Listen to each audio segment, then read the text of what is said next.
Good evening, one and all. Myself, Dr. A Adisesha Reddy, Chairman, AP Chapter AIMS, Professor and Head, School of Management Studies, Lakireddy College of Engineering, Mylavaram, NTR District, AP. Warm welcome to all the participants, academic administrators, faculty, and others who registered for this AIMS promoted knowledge sharing session on accreditation.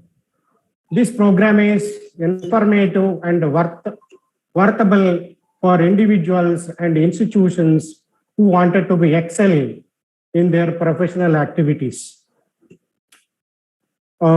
This activity is promoted by AIMS, Association of Indian Management Schools, is highly impact-making network body, was born in 1988. It has a strong support of 550 high-ranking B schools. It is an umbrella of organization for management institutions. It is involved in protecting the interest of management institutions and promoting different activities, creating and dissemination of management-related knowledge through different activities like faculty development programs, awareness programs, workshops, webinars, and other these things. It is publishing and distributing AIMS Journal of Management for the research activities, giving financial assistance for different activities, and giving funding for research projects. Innovative activities of this AIMS recently initiated on the name of Inspiring Young Leaders and Knowledge Sharing Session. The AIMS is promoting at least one activity on these two innovative practices. Coming to the today's topic, accreditation. In the present days, accreditation, ranking, recognitions are the bread and butter of all the education institutions. The quality of education system is reflected through these kind of rankings and recognitions and accreditations. Many accreditation bodies at national and international level are set up to evaluate the quality mechanism of the institutions, which includes AICT, NBA, UGC, NAC, Accreditation Council for Business and Program. Similarly, European Quality Improvement Systems, triple cover accreditation at national and international level. These kind of accreditations are very much useful to the institutions to improve their institutional ranking and the quality. Similarly, to attract the quality admissions into the system and to attract the research funding from funding agencies like AICTE, UGC, ICSSR, DST, and other funding agencies. The main objective of this particular session is to create awareness on different accreditations, to discuss various agencies of accreditations, and to focus national and international accreditation bodies and its uses.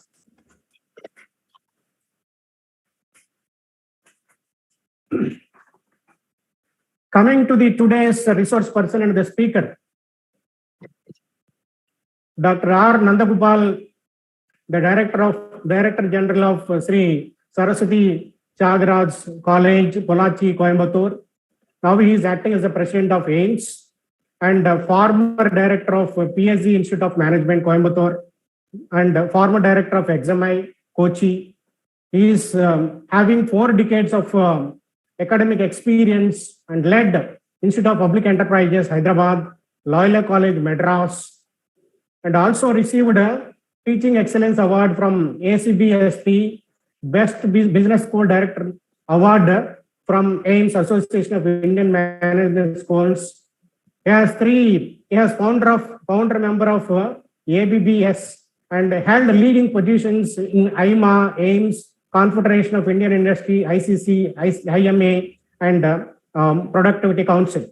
He is presently on accreditation governing body at APSP. He was honorary citizen of OEO USA for contributions of India, America education institutions. He was the member of accreditation bodies of NBA, NAC, ACB, SP.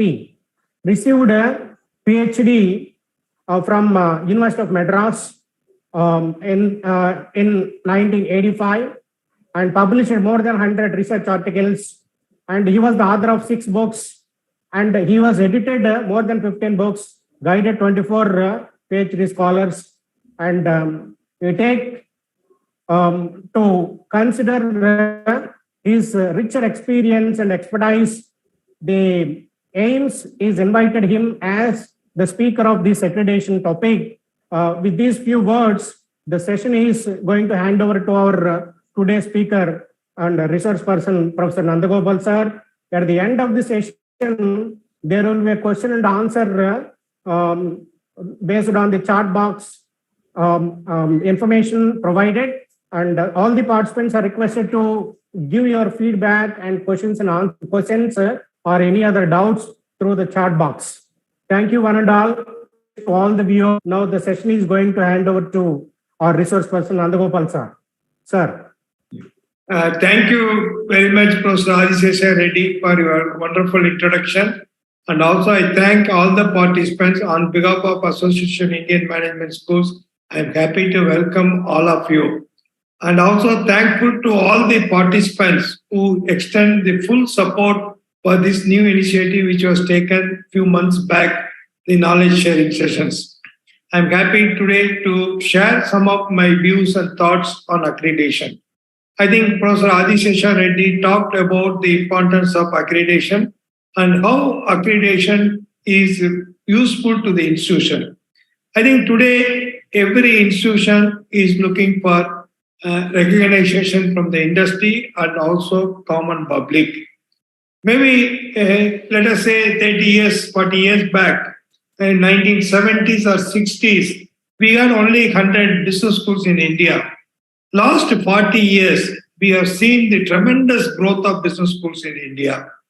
I think after the economic liberalization, after 1980, we saw there is a tremendous growth. And every year, AICTE was continued to give approval for more and more thousands of business schools in a year. Net result of this thing is today we have more than 4,000 business schools. Approximately, we estimate that more than 4,000 business schools are now active in India. Apart from that, I think we also knew that today UGC has taken a decision to welcome the foreign universities. The moment when the foreign university opened their campuses here, their first academic area which they're going to concentrate is only on business schools or management education. Because management education only has such a demand, and there is a heavy demand for the management program in India, especially the students. As I mentioned, we have more than 4,000 business schools, and almost 3 to 3.5 lakh students appear or attend the courses in these 4,000 business schools. Apart from that, approximate estimate is almost 1.5 lakh students go abroad, either to US, Australia, Canada, or UK and Europe. Okay, now this is the scenario today of management education in Indian context, where the people are more looking for the the MBA program. So if you look at last 5 years, maybe 15 years back, there was much demand for MBA program, and business schools were able to attract a good quality of students. And there was a huge demand for the MBA program, and every business schools were able to admit students very well. But now last few years, especially last 5 years, some of the institutions are struggling to get the admission. That may be due to many reasons. For example, as all of you know, we got only 3 IMs, then added 3 more IMs. So today we have more than 15 IMs. And IM's capacity also substantially increased. IM A, B, C, Ahmedabad, Bangalore, Calcutta used to have 180 students. Now they almost admit 1,000 students every year. So more and more capacity is increased. So that means today the business schools have become more competitive. So if you want to be successful in the competition, you have to get recognition from the industry or recognition from the general public. That is, the students who should have faith in this thing. How do you get recognition? The recognition, what means is the brand equity of the business schools. The brand equity of the business schools are mainly focused on a number of things. One was very popular in India is the ranking of business schools. Almost a lot of magazines, journals, newspapers today ranks the business school. So the reputation of the business school depends much on the ranking few years back. But today, if you really look at, I used to say in our academic circle, we have to rank the ranking agencies today. We have almost around 60 to 65 ranking is happening in India. So starting from Business India, Business Today, so many things have come up. Of course, now we have a government agency which does the ranking is NIRF. So we have NIRF and then we have, let us say, 60 to 65 agencies. So now, if you really look at this ranking, in most of these business magazines or journals ranking, most of the business schools don't participate. If you look at whether India Today or Business Today or Business India, only 350 to 400, maximum 500 business schools participate. So out of 4,000 business schools, only 500 business schools, if they participate, if the ranking is done, people don't believe this ranking. Because whoever applies, for example, I have seen some of the institutions in Andhra Pradesh, Maharashtra, Tamilnadu, they were nowhere in the picture. But since 400 schools are participating, and all the schools, if you rank, some school will come in the top 20 or top 30 or top 50 in Andhra Pradesh or Maharashtra, Tamil Nadu. So they claim that they are the top 50 in the state of Maharashtra, state of Tamil Nadu. So I think it is really misleading in the sense that the real rank is not given. Let us take it to NIRF.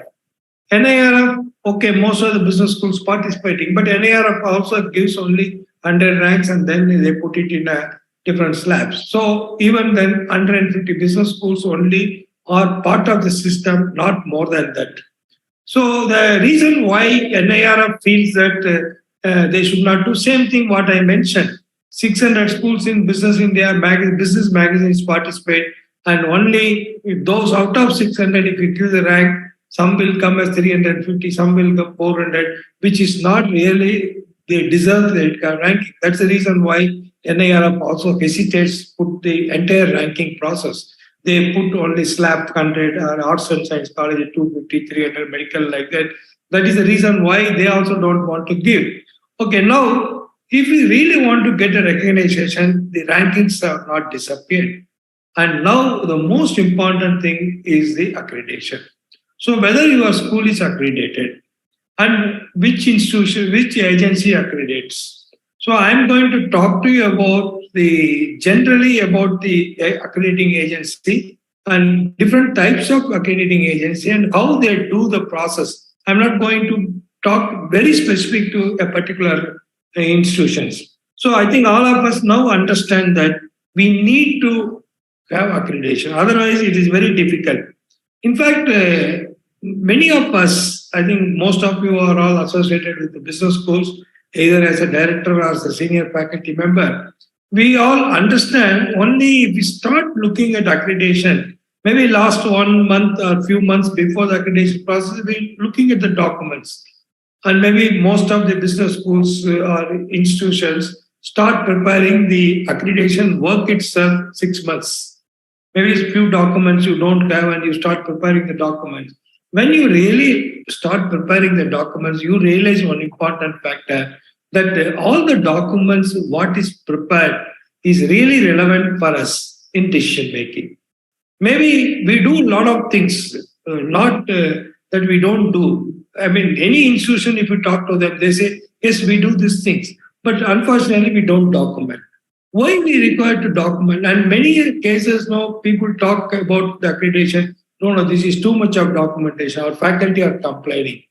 Yes, if you don't do documentation on time, on a particular period, then everything, if you have to do it in 3 years, of course, it is a tough job. But if it is continuously, periodically, it is done. Look at the process. What they say, assurance of learning. That means outcome you have to decide and you have to measure the outcome. Of course, we give the marks and we measure the outcome. But only thing what happened, the proper document, we don't keep it. Why we need to have a document is we have to re-look at the data to take certain decisions. For example, if you want to give a declare, if it's a relative grading system, you look at the data and you decide what kind of a grade should be given. Or if you are looking at a particular course or subject is very tough and why the syllabus is too much or less or the mark evaluation is liberal or tough, all these things be required to relook and improve. The quality improvement is a continuous process. The quality improvement requires always look back what you have done and what you have to learn from the mistakes what you have done. And also second thing is the best practices if you are practicing and you learn from the best practicing from the best institutions also. There may be good institution, there may be average institution. I have seen my own experience of last 30 years when I visit AICT or NBA, a different process when I visit different institutions, even a smallest institution in the interior village, some good things which we can learn. The whole accreditation process is talking about improvement of the quality and also the learning the best practices for the peer group. Unfortunately, what happened in Indian context, we completely misunderstand the accreditation process. So we think that what is too much of work, and second thing, we think it's not relevant. I think as a directors, as a head of the departments and senior faculty members, you please look at the accreditation process. Then you will understand how accreditation process is very, very important for us, our journey of improving the quality. So the quality improvement depends on the institution and also the way in which you do the work. The accreditation simply says that what you say are you doing. They're not saying that you should do this thing. Nobody comes and tells you that you don't do this thing, you have to do better this thing. They only say if your quality of teaching has to improve, a faculty should have some research background. So research, a faculty should have a domain knowledge. To have a domain knowledge, we require to do research. So unfortunately, people misunderstand. They think that, okay, publication is important. Somehow, I think I don't want to go into the details, how today publication is taken. It is a big business. So the real spirit of publication is the quality of domain knowledge improvement is very, very important for the faculty member, not the number of publications what you do. Suppose if a particular faculty specializes in the particular area, so he is competent to teach. See, today, I think all of us as a faculty members and teachers, we all understand that today we are no more great gurus or domain experts. Why I'm saying this is all the knowledge is available in public domain. 40 years back, the students have to believe the faculty member. Whatever the faculty talks in the classroom, notes is taken. They simply copy or write what faculty writes in the board, what he puts in the PPT. But today that is not the case because all the information is available in public domain. I used to say in my classes, especially when I teach strategic management. So I used to teach, let us say, 5-force model of Michael Porter. All of us teach Michael Porter's models in our business strategy classes. Today, Michael Porter class, when he is handling at Harvard Business Review, is available in the YouTube. A student can access to Michael Porter himself, and he is explaining the core competence. He is explaining the 5-force model. All these things with the examples when he explains in the classroom, those videos are available in YouTube. You cannot do much better than Michael Porter. So the point is now, if you really want to impress and if you want to influence your students to listen to you, you have to strong in domain. That is exactly what accreditation is saying. Accreditation also says a quality improvement, continuous quality. Quality is not once day. Suddenly you bring something, your quality doesn't improve. Quality is a continuous improvement process. How do you improve the quality? Look back to the mistakes what we do and what are things which you have to improve. So learning from our mistakes and our experiences, the quality continuously improves. And also learning from the best practices from the thing. Why in accreditation, the peer team comes. This is what we call peer team evaluation. It is not that somebody, an inspector, comes like your labor department, no, the labor officials will come and check up whether we have facilities or not in the industry. That's not the approach. Here, basically, the faculty peers are coming to our campus basically to understand, learn from you.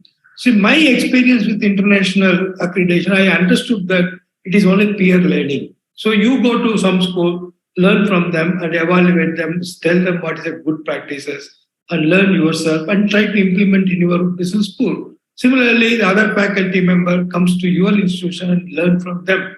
So I think this is what the real accreditation process which was aimed. But coming back to Indian context, I think all of us, we know we have two accrediting agency, and of course, National Education Policy 2020 talks about the one common accrediting agency. How it is going to come, we have to wait and see. So you all, I think all of you know that NAC is for the institutions and colleges, university, mainly focused on arts and science. And in the case of NBA, National Board of Accreditation, is for the management education. What happened few years back, that means almost 10 years back, Government of India signed agreement with the Washington Agreement. So Washington Accord is the accord where some of the business schools, some of the engineering institutions came forward and joined together, willing to agree or accept the accreditation of the different countries. So instead of going for international accreditation, they said mutually they respected each country's accreditation. They recognized equivalence was given.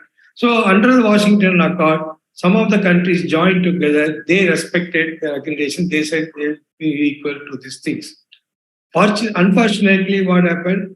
The business schools is not part of the Washington Accord. I think one point which all of us have to understand is Washington Accord is only for the engineering colleges or engineering technical education, not for the business school. The reason why it is not for the business school is in US itself, we have more than 3 or 4 accrediting agencies are very popular. And they're also used to accredit globally. That is the reason why there is no one agency, so they cannot sign one agencies. So that is the reason why management is not the part of the thing.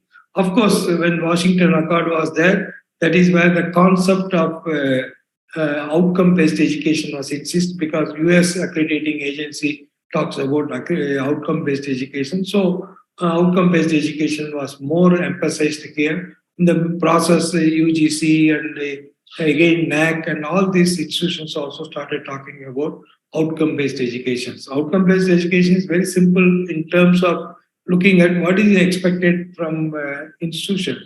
What is the outcome you expect? So you decide your outcome, and based on that we do. So initially, if we really look at the accreditation process, there are 2 models were used. One is very popularly called Baldrige model, where they look at input and output and process. In the Baldrige model, it talks about the input.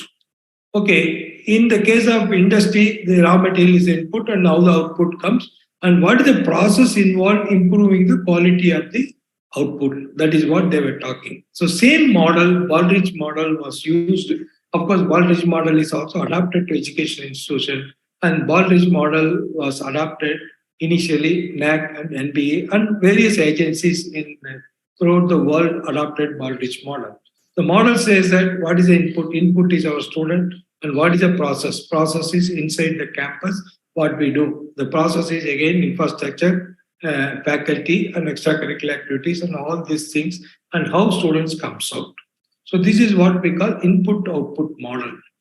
In the process, there are certain business schools believe that, okay, input-output model varies from institution to institution. You cannot measure the quality in terms of one institution to another institution. So they were thinking of different models. So that is what we call mission-based model. The mission-based model, WACSB is basically started with the mission-based model, where they were talking about the mission-driven institutions. So what is the mission? What is the purpose of the organization? Whether the organization is able to achieve the desired results based on the vision and mission. So that is where in turn become the outcome-based education. So if you say your institution vision or mission is this. Okay, are you achieving it or not? How you are achieving? What is the process in which you achieve? So if you achieve, that is where the importance came. If you look at International Accrediting Agency, they talk about different type of institution. Of course, National Education Policy also now is talking about different type of institution where the ACPSC or WSSB talks about teaching institution or full research institution. There are research institutions with PhD program and 100% of the faculty are expected to be PhD holders and they expect high quality of publication. But whereas the stand of the teaching institutions are different, you don't require main research focus, practice focus, and how do you develop the placement, the skill development of the students. So there is a difference between a research institution or full business school, comprehensive business school where research consultancy, MDP and teaching. But there are exclusively teaching institutions. If you really look at in India, we have almost 95% of our business schools are teaching institutions. So we don't have a difference parameter for the business schools, teaching institution, and also this research institution. That is why outcome-based is more focused. To compromise on this, government, NBA and other agencies now today talking outcome-based. Outcome-based is what is that you decide. So you decide you want your students to get 80% placement or 90%, you want to create entrepreneur. What kind of a managers you want? What kind of a students you expect them to do? That is what they say program educational objective. That means after 5 years, where do you see your students? If a student join in your institution after completing their MBA program, where they will be after 10 to 5 years, that is what you call PEO, program education objective. Then what is the objective? What is the purpose of your MBA program? What do you expect a student if he joins, what he will gain out of your program? That is what we talk about program outcomes or program objectives. And then we link it with the mission, vision of the institution. And also we talk about course outcomes and other things. So the whole process, what we are talking is now the expectation of the institution. The institute say, this is what I want. So no accrediting agency comes and tells that you have to do this kind of a quality. Suppose, for example, I want to be a research institution. Your mission says I want to be a research institution. Then the expectation of research will be high. And if you say I want to be only good teaching institution, okay, how teaching is done by you, that is what they look at. So they don't come. I think that is where the difference between accreditation and approval comes. In the case of approval, if you look at, all of us have gone through the approval process and every year we file a return to ACT. ACT prescribes norms for management education. So, for example, we require 1 professor, 2 associate professor, and 4 professors for the batch of 60. That's the prescription of the faculty. And what is a faculty? What is the qualification of the faculty? This is all prescribed. This is all mandatorily you are supposed to have. But whereas in the case of NBA accreditation, they don't say that this institution should have 100% placement or 80% placement, or they should have an entrepreneur. They only say what you want to achieve. So the institute comes forward and says that, okay, my course objective, my program objective is to create more managers. Or for example, typical example, to take an institution in Coimbatore. I closely associate with the institutions in Coimbatore. So Coimbatore, what is a student? The students come from the Coimbatore industry. Suppose, let us say, my target group of students are coming from Coimbatore. So what the students expect from an MBA program? So most of the students who come from Coimbatore are from the business, family businesses. They want to go back to the family business. So my objective should be train them to take up the family business. Or a lot of medium, I think more than 25,000 medium and small scale industries are in Coimbatore. So how do you cater the needs of the students? So my focus is being a local school and concentrating local industry or society community needs. I have to train the managers for the medium-sized companies or a small-scale industries. That should be my purpose. So I decide this is what I want to do. So there nobody comes and says that you have to create manager. I think there is a little confusion of the business school directors. I always tell every one of my friends and colleagues, let us be very clear about our vision and mission, also our objectives. And see, many times what happened now, we try to compete with IIMs. See, IIM is meant for the consultancy organization or MNC companies. I think if you really look at the history of IIMs, how IIMs are established, IIMs are established mainly to cater the needs of the MNCs and high level of invested companies. For example, take IIM Bangalore. IIM Bangalore was sectoral companies, sectoral institutions. The first IIM concept of IIM Bangalore was to meet the requirements of the specific sectors, public sector, public system, transport sector, energy sector. So that was the focus. IRMA, for example, Institute of Rural Management. So there again, they're focused on rural industries because Anand, IRMA is promoted by Anand. Anand is again a dairy cooperative corporation. So they want to train the cooperative people, manage in Hyderabad, agribusiness. So I think you please look at, the institutions were established for a specific purpose. Let us focus. Let us not include or duplicate what IIM is doing. I always remember, many of the MBA syllabus, if you look at, they want to have the best syllabus. They look at the MBA syllabus of IIMs and they say that we want to teach mergers and acquisition as a course. Why IIMs having mergers and acquisition? Because the students who complete the MBA from IIMs join the consultancy organization where they are involved in the consultancy projects of merger and acquisition. How many students from the 90% of the business schools in India really taking up consultants assignment? Why do you want to teach them mergers and acquisition? Okay, that is where the accreditation comes. Accreditation says what you want to do.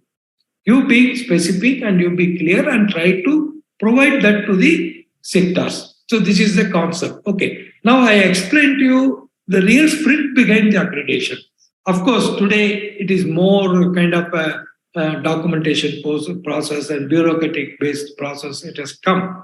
We all do it ritually, but there are good institutions do it seriously and also makes a lot of improvement. I have seen some of the good institutions. Let us take, for example, some institution which went for WAC's accreditation. Today, look at their level, the quality. Really, they improved the quality because they wanted to reach that standard level. So in the process, they improved. The documents helped them to improve the process and also quality. I think that is where business school directors and faculty should more focus on how to use the accreditation process instead of looking at a bureaucratic job and creating documents. Absolutely, it is not creating documents. It is really looking at the documents. So after you prepare documents, before your accreditation process, you please look at your document. That documents will give you a lot of facts. And if you really understand, analyze the documents, it will give you improvement of your quality. Where your problem, your admission problem, where your research problem, where your faculty problem, attrition rate of faculty. You look at every aspect of accreditation process, talks about issues of the management institution. It can be attrition of the faculty, or it's a faculty quality, or qualification of the faculty, aspiration of the students, outcome of the students, all these things, all the major issues. If you address all the issues of this thing, and you will become a good business schools. Okay, now coming back, the accrediting agencies. I think you know the NAC and NBA, and NAC is now come out with the new norms and standards. And NBA is also come out with the new norms and other thing. And they have objective parameters, and they have also given certain scales. If you achieve this thing, you will achieve. In fact, I had a long discussion with the NBA secretary a few weeks back, and we tried to explain to him some of the concepts, some of the factors which is not really relevant to management. Maybe it would have been taken from the engineering education. So we explained, and he also agreed. He said he wanted a feedback from us, and we are working and we are trying to give the feedback. So now, if we really look at NBA, again, they have 10 standards or 10 chapters. I think each one, again, mark is distributed on different qualities, and they value it. Okay, so that is a process. But whereas we have few international accreditation. Today I am very happy to say almost 100 institutions internationally accredited in India. So it was 20 years back, it was very, very negligible. Nobody was accredited. The first school to be accredited was ISB, WSSB, and PSG for ACBSB, and EFM, AMBA was MDA, and EFMD was IM Ahmedabad. So, like that, only very few schools were accredited.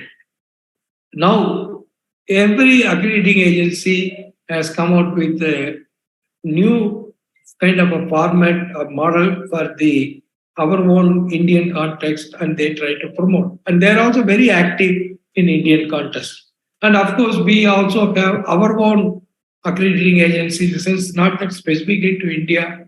I think some of you know, I think Professor Durga Prasad Rao is here, and his school got accredited recently by SAC accreditation, that is AMDISA, Association of Management Development of South Asia. So AMDISA felt that most of the Western schools norms may not apply to Indian context. So we need to have our own regional accrediting agencies. So that is why AMDISA promoted SAC, and SAC is now very active, and it is also recognized by our AU, Indian Association of Indian University, for equivalence purposes. Okay, now we have NBA, NAC, and also we have SAC. That is the Association of Association of Management Institution of South Asia, AMDISA. Okay. Now, apart from these three, the international agencies, if you call, there are three popular and powerful accrediting agencies which we call triple crown accreditation. Throughout the world, this is considered to be one of the prestigious to have a triple accreditation. That is WSASP and EFMD, that is EFMD, and the third one, what we call AMBA, that is MBA, Association of MBA. So now these three accreditation is considered to be global benchmark. Okay, this global benchmark, if you look at now, again, some of us very actively involved in WSSB, ACBSB, or SEED. We have a small school and also the top business schools. Again, no, they don't compare what is output of a top school and lower. Because again, it's outcome based, the mission driven. What is your mission? Are you achieving the mission? So if you really achieve the mission, how much you have achieved it? So that is where the quality comes. So the quality is given main focus there. So we have these three accrediting, WSSB and EFMD and AMBA. The difference between these three things I just wanted to mention here. WSSB more focuses on research because they believe that research will improve the quality of the faculty members teaching. And research will also improve the quality of teachers in terms of consultancy, training, and development.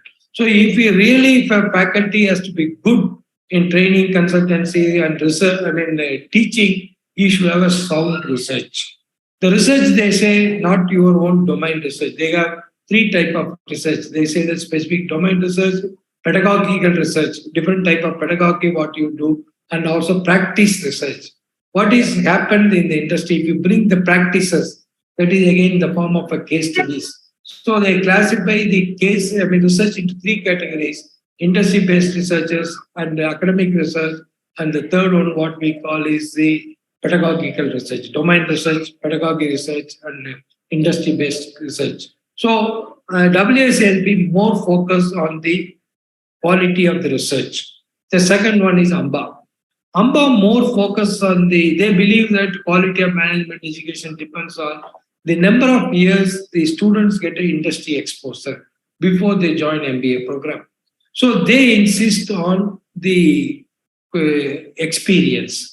They expect 80% of the students, 75 to 80% of the students should have 2 years, minimum 2 to 3 years of industry experiences. So AMBA belief is that if a student really good student, if you want to do an MBA program, they require pre-experience so that they will learn better and the quality of MBA program will be good. The third, EFMD. EFMD believes in diversity. They believe that if you have diverse students, the quality will be more. So they are looking at the diversity, and they expect the students, at least more than 60 to 70% of students should be from global, not from one country. So their focus on global. So the three accrediting, international accrediting agencies, very popular and most recognized, talks about three philosophy. One talks about the research, one talks about diversity, one talks about the work experience. Of course, the fourth one, ACBSB, because I was very closely associated with ACBSB for the last 15 years. So people ask me, why ACBSB? See, ACBSB is looking at only teaching institutions. They don't look at high research-based institutions. Typically in India, we are all teaching institutions. So as a teaching institution, what are the parameters required? So that is where ACBSB comes. So I explained to you the international agencies, basically these four. Of course, the other one is not IACB, something is there. That is not that popular in India. I think only one business school in India is accredited. But if you look at the other thing, almost every agency has 20 to 25 institutions are accredited today. So international accrediting agencies, the advantage is, they help you in the accreditation process. And normally they take more than 4 to 5 years, minimum. Most of the schools have undergone has taken 3 to 4, 5 years. So what they do is, first you apply and they look at your application and they appoint a mentor for you. Every international accrediting agency will appoint a mentor for you and they prepare you for accreditation. So immediately after your approval of the application, your mentor is appointed and the mentor will try to assess your quality or your process. And they will say, this is what we expect and what you have. So they prepare a gap analysis. So gap analysis is called accreditation plan. You identify the gap and also prepare a plan, how you bring down the gap. So that is what we call accreditation plan. And accreditation plan is monitored 2-3 years, and then they found that you are done substantial work, and then the peer team comes and they give accredited. So all the accreditation process goes with the mentor and preparing you for getting accreditation. And most of the cases, they won't reject any institution for accreditation because they are associated with the institution for 3 to 4 years. They know the quality of the institution, what the problem institutions are having. That is the reason why none of the institutions really rejected by any of these, because they work with these institutions at least 3 to 4 years. But whereas NBA or NAC, the team visits you only a day before or the day when they come only, we know who is your evaluator, and they have a different perception, you have different perception. Within 2 days, you know whole process, how it is done. So you may get it and you may not happy, all these issues stuff. Whereas in the case of international, the evaluator, another thing, you know them, you work with them. For example, I was associated with PSG, WSHB were the process. So the evaluation team was appointed. The team contacted me and we worked with the team for 6 to 9 months before their visit, real visit. So they know, we know what is their expectation. They know also better what we have. I think that's where the difference between international accrediting agency, Indian agency, they all work very closely with the institution. Whereas NBA and NAC, the team suddenly comes and they try to evaluate us. I think this is what I just thought I can share some of my experience with accreditation. I think almost I have taken 35-40 minutes. Now it's time for the questions, and I'm very happy to respond to any questions. Thank you very much. Thank you, Adisesha, for hosting this program, and thank you all the participants for your patient listening for the session. Thank you. Yes, sir. We are really privileged and have good experience with your knowledge as well as the experiences of yourself in accreditations and all. Now, we have collected the responses from the participants through the chat boxes. First of all, I would like to present one doubt. Sir, what is the impact of NEP on accreditation process? Because this is one of the burning topic. So what is NEP, National Education Policy. Yeah, see, NEP, our National Education Policy is trying to have a common accrediting agencies. See, if you really look at now in India, we have 4,000 business schools, and we have, let us say, equal number of or more number of engineering colleges. We have pharmacy colleges. So NAC or NBA to accredit all these institutions, they don't have manpower. Okay, that is one. So there was some time they were talking about even allowing the private agencies. I think some of you know this CARE, ICRA, and all started the private accrediting process. But unfortunately, it didn't work out. And it is not very clear now, but they're talking that there will be common accrediting agency, no NAC or NBA. There will be one accrediting agency. Under that, there will have a different kind of groups, maybe one for management education, another thing. But there may be possibility that they may allow certain private agencies also to come forward to go for accreditation. In fact, many of you may not be knowing, there is also called, I think, CA Institute of Quality talks about CA Excellence Award, Exim Bank, CA Exim Bank Excellence Award. So the CA Exim Bank Excellence Award is a different type of accreditation. It is in a different form. This accreditation, what they do is they look at in fact, we at PSG went 3 times this accreditation process at the CA Institute of Quality Management, where the peer team, industry team comes along with the fact one of the academic also will come. They look at the same thing, Baldrige model. The same Baldrige model in Indian context, the CI does it. And interestingly, few of our academic institutions went through the process. So again, there are certain private agencies also does accreditation process in India, but of course, it is not very common. So the new education policy may talk about or open up the private agencies also. Okay, sir. Another doubt from the participant, Dr. V. Ramachandra Rao. He asked for which international agency that you prefer and recommend and why? No, I have clearly told you, I have talked about 4 plus 1 if you consider SAC as the 5th one, international accreditation. 5 accreditation I talked. See, 3 accreditation, the top ones I mentioned, WACSB and EFMD and AMBA. Again, all the 3 are focused in a different aspect. WACSB focused on research and EFMD focused on the diversity. AMBA focused on the work experience. It again depends on the institution which you belong in which category. Okay, if your institution is well diversified, if you have more qualified students, then you can go for AMBA. Or if you are diversified students, you can go for EFMD. In fact, some of us used to fight with EFMD. We used to say, your Europe is in India. Because Europe now they have 10 countries, but we have 25 states, and each state has different cultural values. So we used to say that cultural diversity is very high in Indian business schools. And some of the good business schools in India, at least I know 250 or 500 institutions in India should have more than 10 students from 10 different states. So it's a well diversified, but unfortunately, they don't believe that. They say that you need international students. So again, the answer to my question is you decide the type of institution and you look for this thing. And of course, international accreditations are very expensive. If you are really looking at WACSP accreditation, minimum it will cost you 50 lakhs.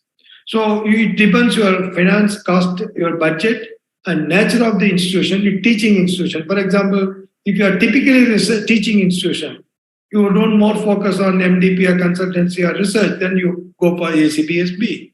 So where ACBSB, it will cost you around 10 to 15 lakhs. So again, the choice is yours. You have to decide. I cannot recommend because you should know what will suit for you. Hope I have answered that question. Yes, sir. Another participant is talking about one nation, one accreditation body. Yeah. And he's asking for your feedback. No, see, one accrediting, that's what I said. No, India is a vast country. You cannot have one accrediting agency for entire country. See, take for example, type of institutions what you have. You have first university institution departments. Even take a business schools. You have university department business schools, and within the university you look at the type of university. You have deemed universities, you have private universities, you have government state universities, and autonomous universities. Like that, within the university itself, you have five, six types of universities. And then if you come to the colleges, again, MBA program is offered at Arts and Science College, Engineering College, and then autonomous colleges and university affiliated colleges. So government colleges, self-financing colleges, aided colleges. So there is a wide range of institution, and you cannot have a standard norm or standard process for every institution. For example, one issue, I think NBA, most of you are aware. See, if you want to get a research 20 marks, what is required? 20 lakhs you require. Or even a consultancy, 20 lakhs. Okay, typical school, take for example, our Reddy Garu is from a remote village in Andhra Pradesh. Can you expect him to get a 20 lakhs consultancy, 20 lakhs research? It's not possible. Not possible. You cannot compare with IIMs with us. So that is where India is a vast country. You have 4,000 institutions. Can we have one common standard of accreditation for all the institutions? It is impossible. Yes, sir. The last question from the participant: what is the role of the peer team, especially in NB and NAC accreditations? What is the role of? Peer team. Recent changes in awarding the marks, especially NAC, the change has been done from 300 marks to 400 marks out of 1,000 marks. Yeah. See, it is again looking into your. That's what they're trying to standardize some kind of a thing. See, earlier, if you look at the NAC, first they were giving different kind of things, and then they came with the grading, and then they started with the points. There's so many things. So they're trying to have a level play, equal value weightage for each one. I think now today, it's every year they're trying to improve on that. So unless it suits to the different institutions, we may not be able to answer that. Okay. Yes, sir. And probably all the questions have been covered. So the session is about to finish. I think there is a question, Professor T.V. Rao. Sir, there is no document as it is now at the AIMS, the details covered in here, but we are in the process of preparing a document for all the accrediting agencies, and also NBA, we are trying to prepare a detailed report so that the business schools can get benefit out of this. So this year, AIMS is really focusing on improving the quality of the business schools in terms of providing support to business schools in terms of getting accreditation. So we are trying to get a mentor. I think we all know we have a very, very senior professors like M.R. Rao, Devi Singh, and a lot of senior people are with us as a past person. They are willing to help any institution which are looking forward for their support as a mentor. They are trying to do. And some of us who have international experiences, for example, I have exposure in WACSB and also ACBSB, and we have Parsuram from SDM on EFMD, and we have senior people from AMBA. So Shekhar Chowdhury from IM Calcutta. No, these are the people who have some international and national experiences. So we are prepared to help these business schools, any business school which really looking at even a small institution.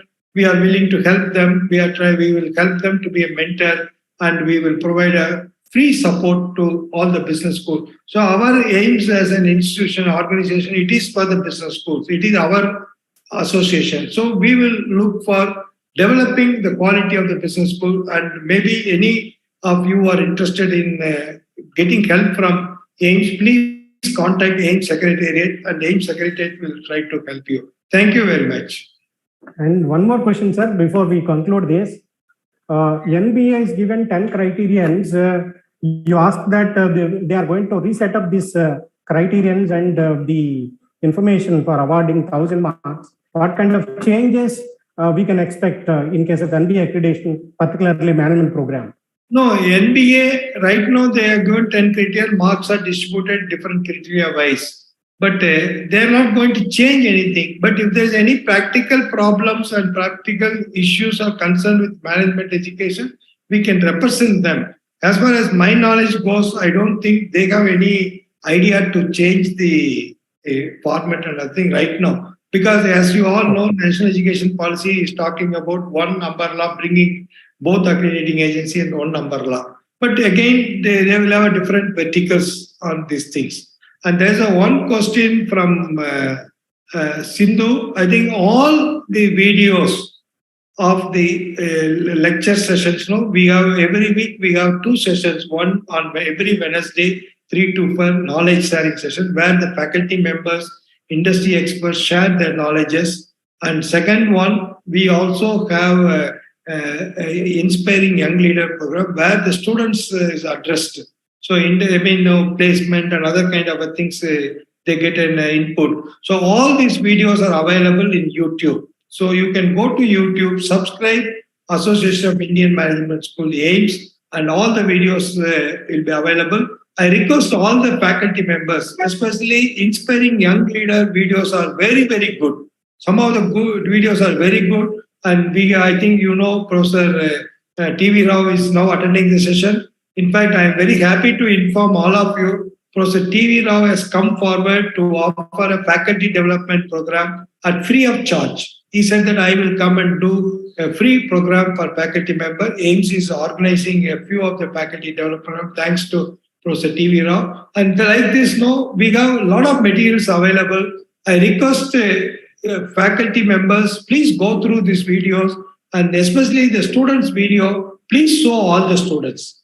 We want everybody to get benefit out of these videos. Thank you very much, Reddy Garu. We will.